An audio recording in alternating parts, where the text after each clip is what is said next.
Welcome to Season 2 of the Biz Show, sponsored by InvestQuire. And now, your hosts, Barry and Lisa. Hey everybody, how you doing today? What's going on? This is Barry, your host of the Biz Show. This episode will be another solo episode. Unfortunately, scheduling-wise, Lisa was unable to attend. But anyways, I'm here. We got you handled. We're going to take care of things. So today, let's talk about today's episode, right? We've talked about this many times in the past, and that is AI. In the past, we've talked about things to watch out for. This was over a year ago. It was kind of new.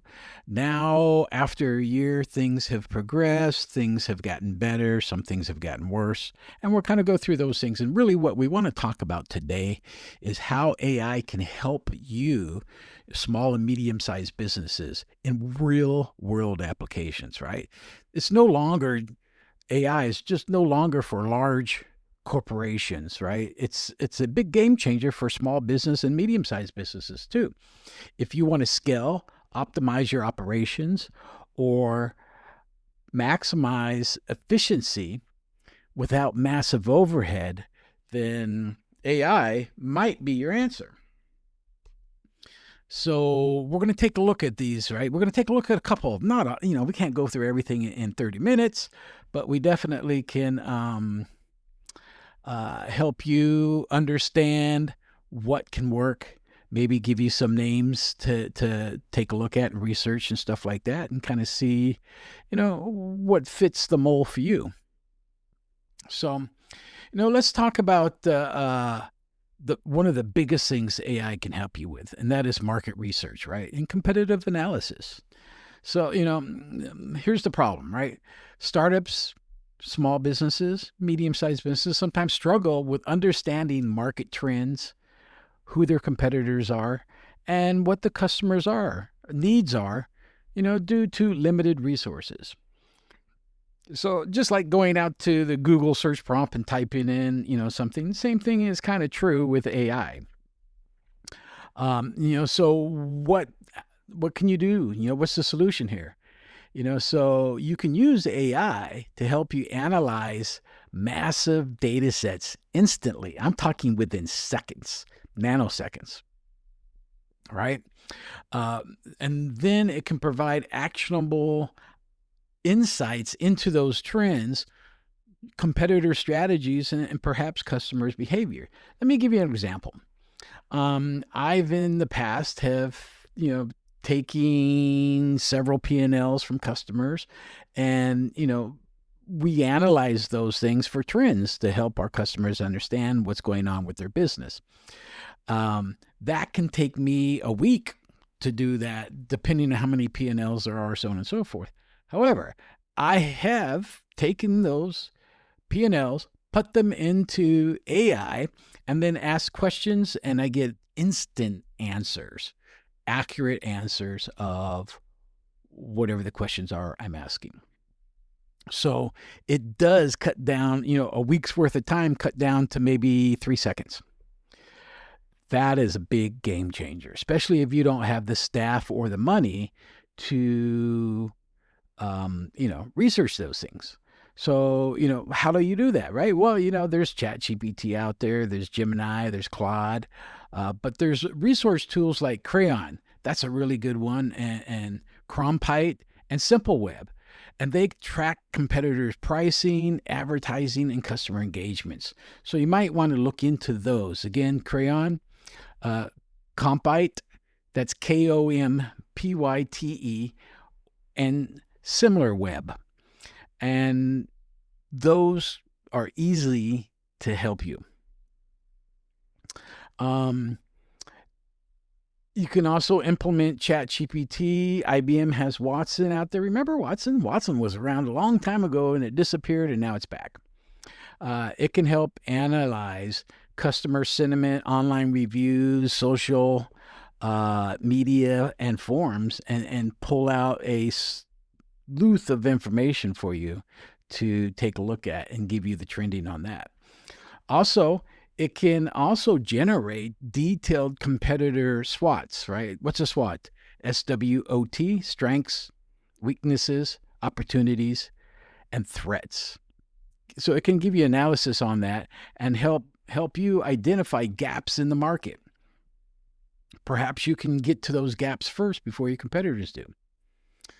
So the impact on that is actually pretty huge for a small business, right?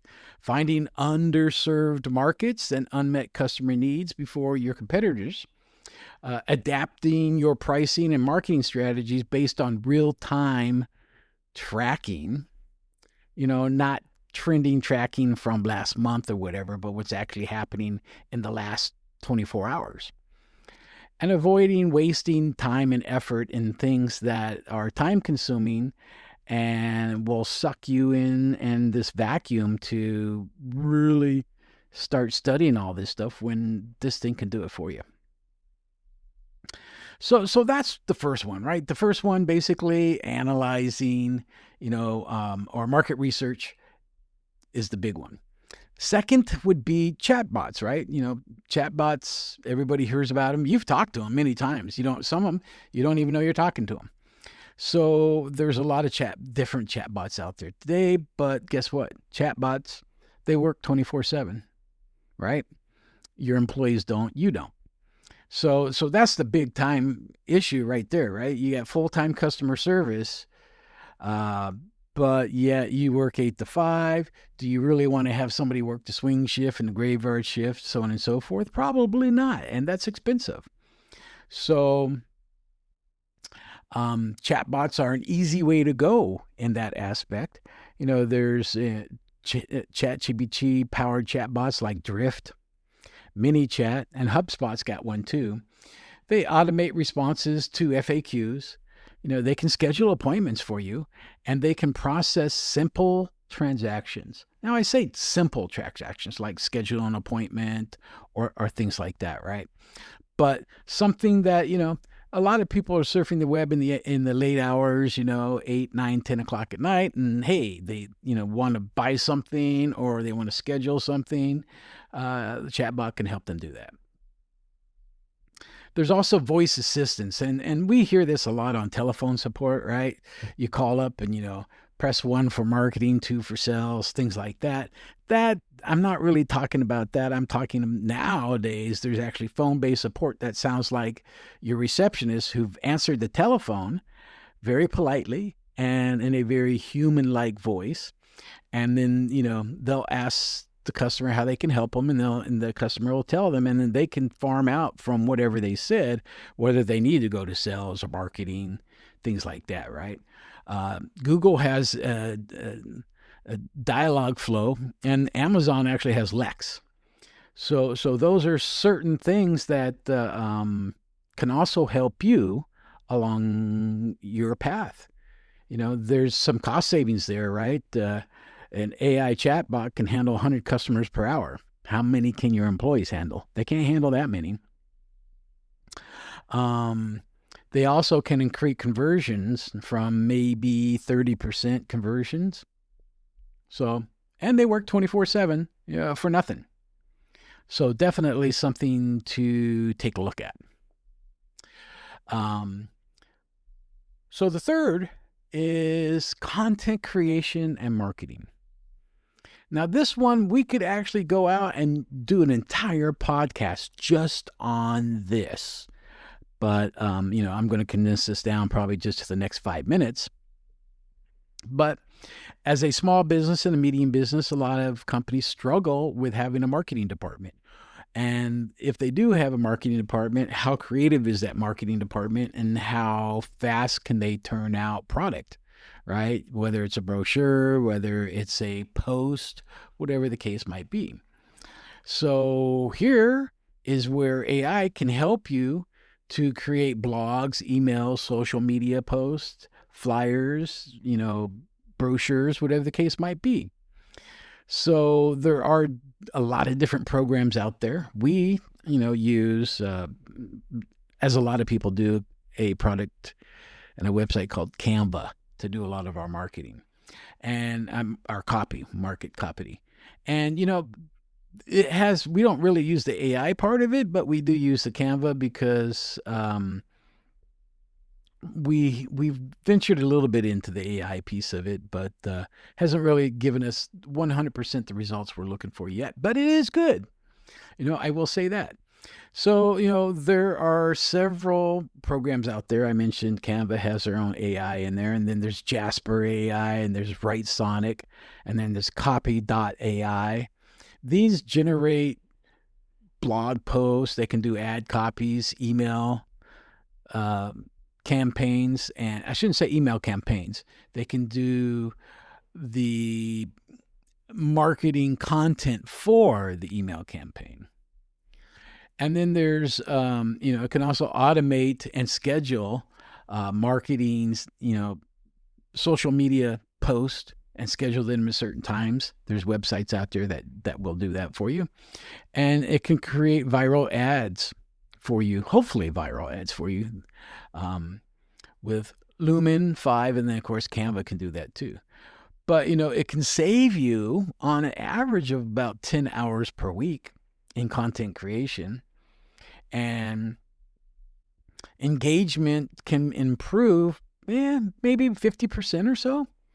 And then it can drive more organic traffic to your website, to your phones and to your orders. So definitely something to look into, right? So this next one, and again, as I said on this before we jump into the next one, content creation and marketing is, we could do one podcast. We could probably do 10 hours worth of information on. All we're doing today is just trying to guide you in certain directions for you to take a look, see what can help your business, and set you on the path that you need to go. So the next one would be sales and lead generation. This is another one AI can handle as well, right? So, how much time do you spend trying to get new customers? Do you try to get new customers?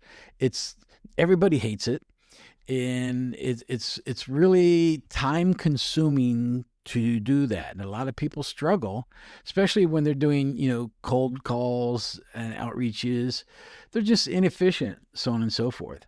So, AI can identify high quality leads and predict customer needs for you. And then again, if you're using chatbots and stuff like that, it can get the ball rolling and started for you before it hands it off to a real human. So what are some companies out there that do this? Well, these ones are a little bit more on the expensive side, right? But they're built into CRM tools, like HubSpot has HubSpot AI. Salesforce has Einstein. And then there's Apollo.ai. And all of these can prioritize leads based on buying intent. So, again, there's setup involved and stuff like that. But once you've done all that stuff, you do it one time, you get it set, and then you let it loose and it does its thing. And then, you watch as the leads start coming in. So,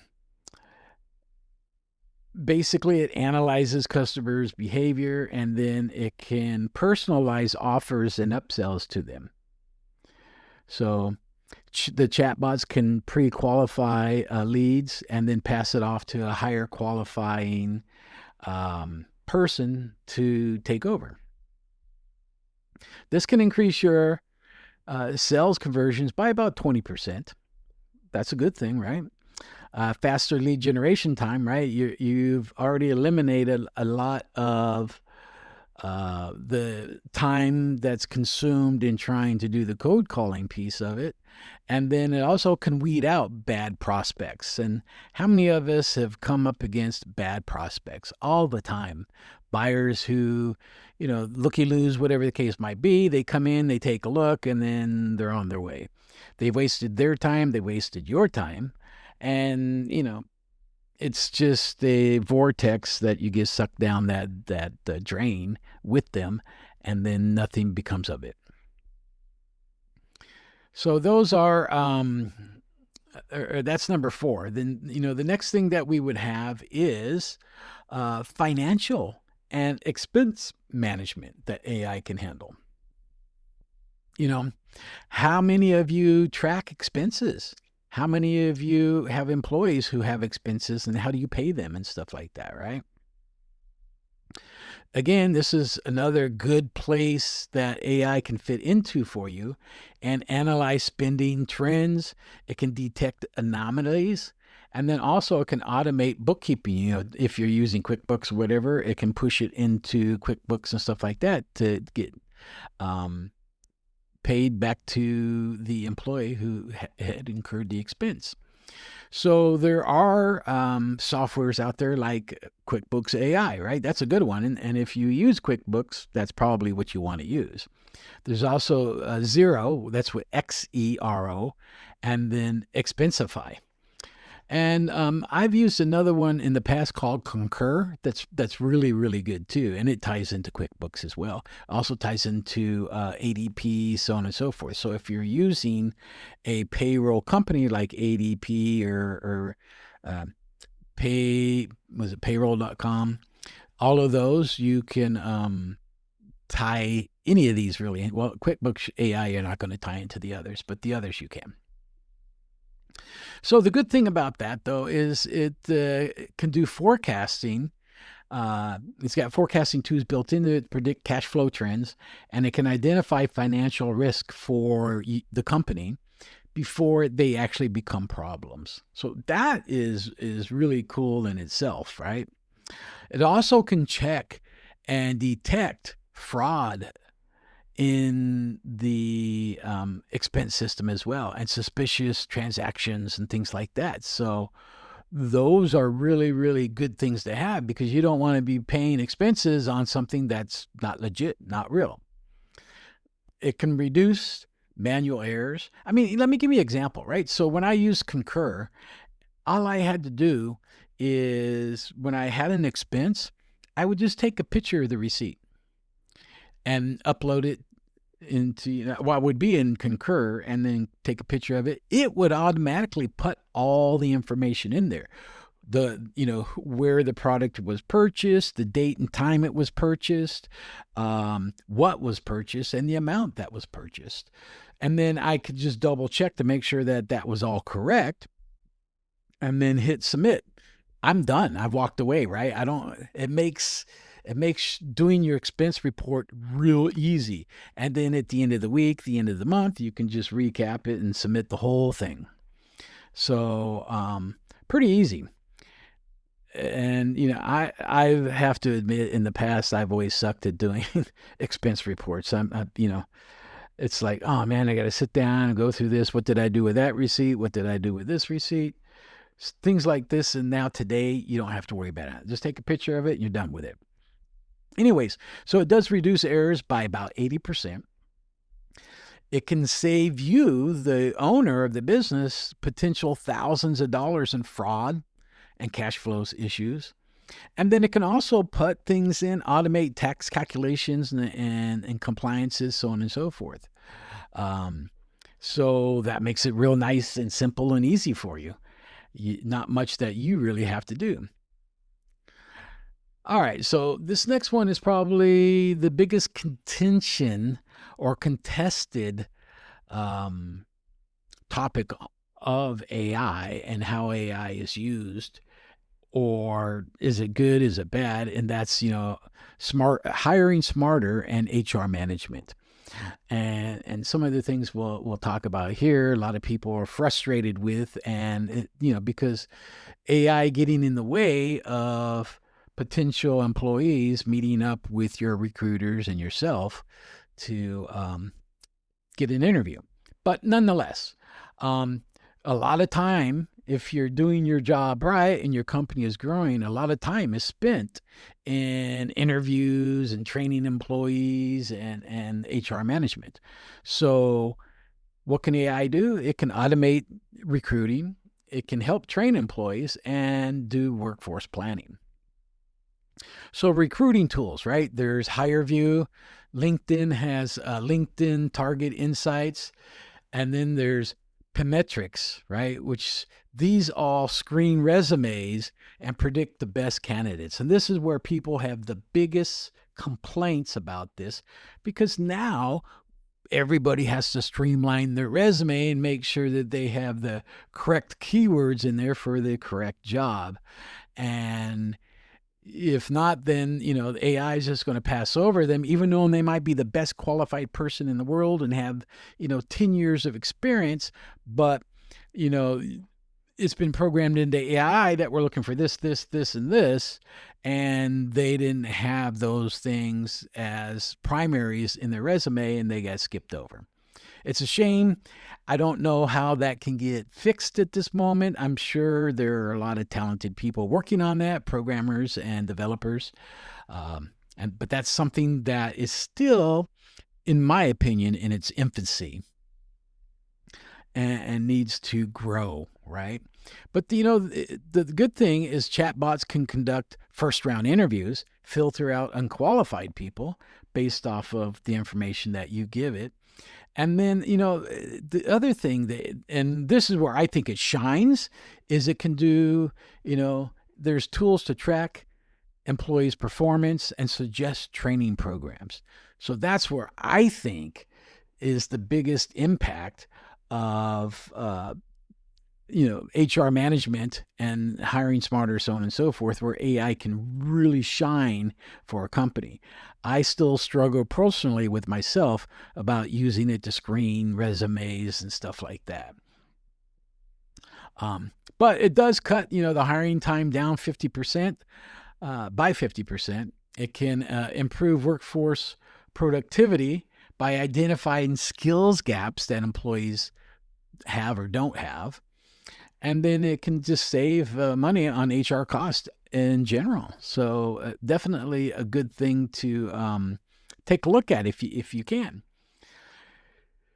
So anyway, final thoughts is, we talked about this in several episodes last season. Actually, I think in season 1, right? Yeah, last season, season 1. AI, there's good and there's bad, right? There's definitely nefarious and bad actors using AI. And AI's intent isn't to be that, right? Its intent is to help us be more efficient and work smarter and better. So as a business, looking at ways, how can we best utilize AI in real world applications, right? So for instance, if I'm typing up an email or a letter, I'll type up what I want to say. I'll send it into AI and ask it to check it for grammar and spelling errors and stuff like that. And immediately, boom, it comes back. Microsoft Word does that already, right? I use Word and so does Outlook. And then I'll ask it, is there any suggestions to make it, sound better based in the content that I'm trying to convey? And it will make suggestions, and then I'll choose whether to use that or not. It's worked well. It does really good. I mean, I write pretty well already, but still, it's always good to have somebody else to, take a look at your work, right? And make sure that it's clear and concise of what you're trying to convey. So, but again, so there's that. There's market research, right? We talked about that, and the different software packages like Crayon and SimilarWeb. And then we also talked about chatbots and the different chatbots, Drift, MiniChat, HubSpot, and also voice assistants like Dialogflow and Amazon's Lex. Those are pretty cool. Check all these out. There's the content creators, right? So content creator, Jasper, Copy.ai, Write Sonic. There's also, something that we really didn't talk about too much, or I didn't talk about too much this episode, though, was there's also SEO tools like Surfer SEO and ClearScope. And let's just drill down on that for 1 second, right? So everybody's heard SEO, SEO, SEO. And a long time ago, SEO was very important. And I'm not saying it's not important today, it still is. But it changes, and it's changed drastically from what it was 10 years ago to what it was 5 years ago to what it was 3 years ago to, and even last year till today. So there are now AI websites, right? Surfer, SEO, and ClearScope that can help optimize your SEO or your website for SEO optimization. And here's and maybe we should have another topic on this later down the road, right? But I don't want to get too detailed on this. This is a business podcast, and the fact that when we're going to drill down on this, we might get really into the development pieces of stuff. But what is SEO today, right? It's different. And in saying that, take a look. When you go out to Google search, and you type in something at Google, right? What are the first things that pop up, right? You're going to get all the, if you're looking for a product, you're going to get all the products. But the first part's going to pop up is all AI stuff.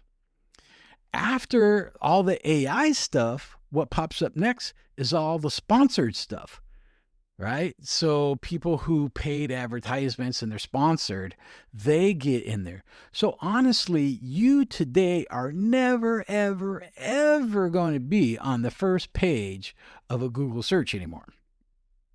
It's impossible because you've got to compete with those two things, right? AI itself, and that's the first thing that it shows, and then all the sponsored ads. And then on top of that, now you're looking at companies, or websites like Reddit, Quora, things like that are going to really be towards the number one spot of the first user-generated content. So you can use Surfer, SEO, and ClearScope to help you understand at least how to get, up as close as you possibly can. And then the other thing is really you got to have links out, right? And I say links out, I mean other people need to be talking about your website, not just you talking about your website, but you got to have other people mentioning it as well to really help propel you closer to the top. Anyway, sorry I digress on that, but in content marketing, content creation marketing, that is a big topic as well. So we also did talk about lead generation, HubSpot, Salesforce. Those are probably expensive ones. Take a look at Apollo.io. And then financial and expense management, of course, QuickBooks Xero, that's Xero, and Expensify.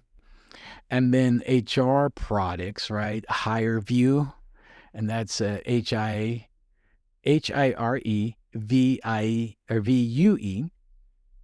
LinkedIn Talent Insights, and Pametrics.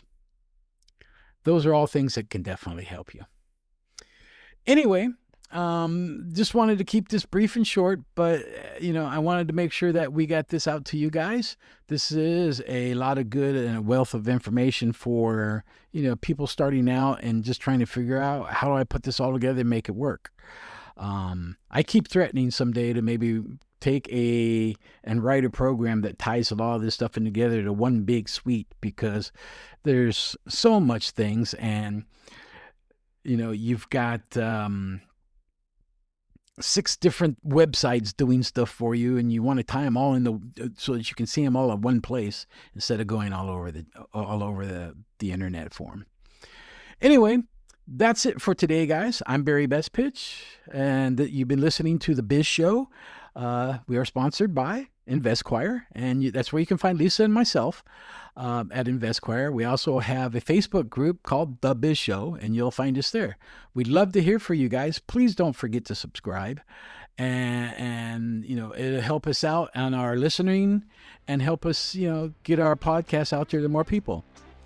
All right, guys, thanks a lot. Appreciate it. You guys have a great day. Bye.